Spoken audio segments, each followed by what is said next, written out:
Hi, I'm here to talk a little bit about physical abuse, what we had said we were going to talk about yesterday. And I'm going to also post a little extra information about it when I upload this video. Also, how it can affect a child.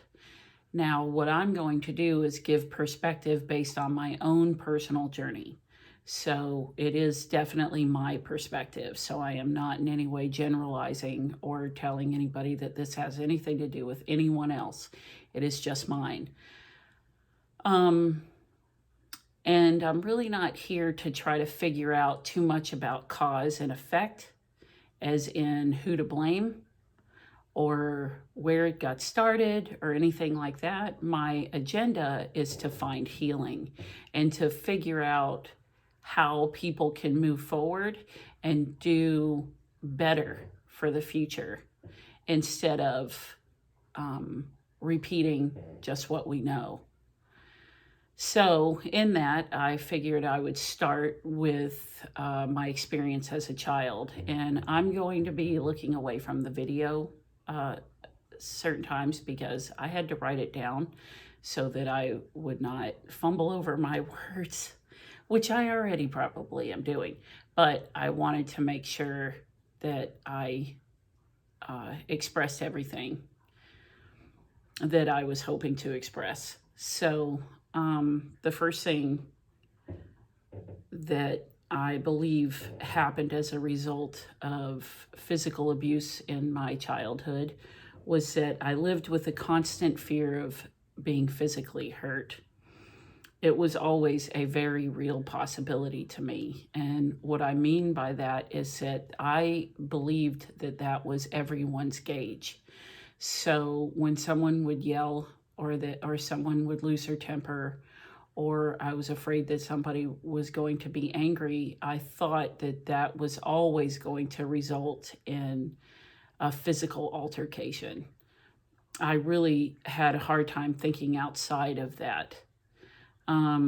Another thing that affected me as a child, how it affected me as a child was that I did not have a good sense of self. Because I spent a lot of time afraid of what other people thought. And of course, this was based on not wanting to experience any repercussions that were because I had been bad. And maybe how to explain that is that I thought that the gauge for bad and good and for what I did was very hard to have a handle on. I thought that I really didn't know. It was always based on other people, so it was constantly changing. So I was always in fear of doing something bad. I would say usually, if not always, depended on other people's perspective of what they consider to be good or bad. Because honestly, I never even took my opinion into consideration. I never thought my opinion mattered. I had a very low sense of self, which meant that I could not believe that I could be loved. But ever, by anyone, especially by God. I feared everyone and everything. This led me to have extreme anxiety around people in certain places. And honestly, it was certain songs, certain smells, certain tension made me have anxiety. Feelings, like other people's feelings, I became very good at feeling other people's feelings, which benefits me now, but did not benefit me then. I had a warped perspective of the world around me. I did not trust my own feelings in any way because all my feelings were based on what other people's feelings were. Or that I perceived them to be. I thought all feelings were supposed to be checked by what other people expected or approved.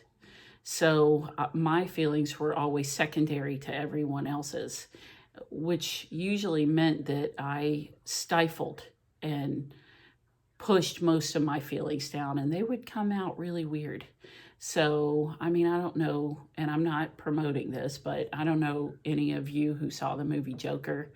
In that movie, there was a part where it showed the character of Joker um, laugh crying, where he was trying to not cry, so he chose to laugh instead. And it was really disturbing. I actually connected with that because that happened to me a few times where I would just try, I had no control. It was a very bizarre way to live. Now I know that. At the time, I just thought that other people lived the same way that I did. I did not trust anyone else, including God. After all, I did blame him.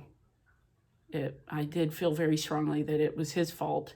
And at times I went between whether it was his fault or that maybe my purpose was accidental, that I was mistakenly here, or that I was just bad. I was a bad person. I would see myself as being a very bad person that deserved the things that were happening to me, because it was very hard to rationalize what was going on. I did lie a lot.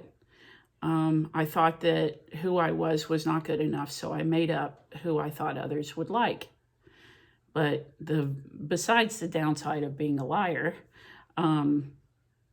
it was kind of sad to find out that you can't fake who you are for very long without being found out to some degree. And that really made people dislike me even more, which brings me actually to the last point that I'm going to talk about, is that I did not have friends. And I probably should explain that further, because there may be people who watch this that will be thinking, well, I was her friend back then. And there were a lot of people that tried to be my friend. And when I say tried to be my friend, I mean that I didn't know how to be a friend. So I really was very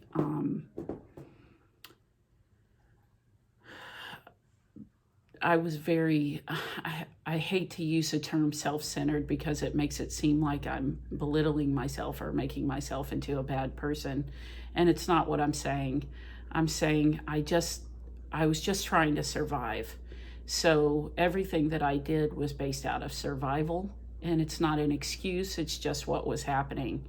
And friends were ultimately, if not all, most of the time, if not always, betrayed by me to some degree, whether I stole from them or I talked bad about them behind their back, or I pushed the boundaries of the relationship to a place where people left. And I am going to explain how I'm able to express the truth of who I was then this way without making it someone else's fault. There are other things that affected me as a child, and we could probably keep talking about it, but I'm not going to, because I think that you kind of get the point. And if you have questions, or you want to know maybe something in your own life or in someone's life that you know, if there's some things that are going on with them that maybe you wonder if it could be a result of your past, we could talk about it. And I would love any questions or comments or perspective or your own experience. But the biggest thing I would say is, please share. Just share. Talk to someone. If it's not me, if it's not a therapist or someone who you can trust to talk about this, open up. Talk to a friend. Tell someone some of the things that you've been through, because it can't stay inside. If it stays inside, it rots and it changes you, and it makes you into the person that you so desperately don't want to be. Again, like I said, I'll answer any questions or comments that you post here or send to me privately or email, which is Kellen, Kelen, at elevate.center. And we will continue this with how physical abuse affected me in later years. As a parent, as a friend, as an employee, and really generally just as a person. At the end of this week, though, like I've already said, I will discuss how healing took place and what changes have been made. I will continue to be open and as honest as possible to share in this process of healing. And I'll try to be as clear and concise about all of this. So if there's something that you don't understand or you just have a comment, I would love to hear from you. And I just want to say thank you all for listening and helping me and helping others pay it forward. Thank you.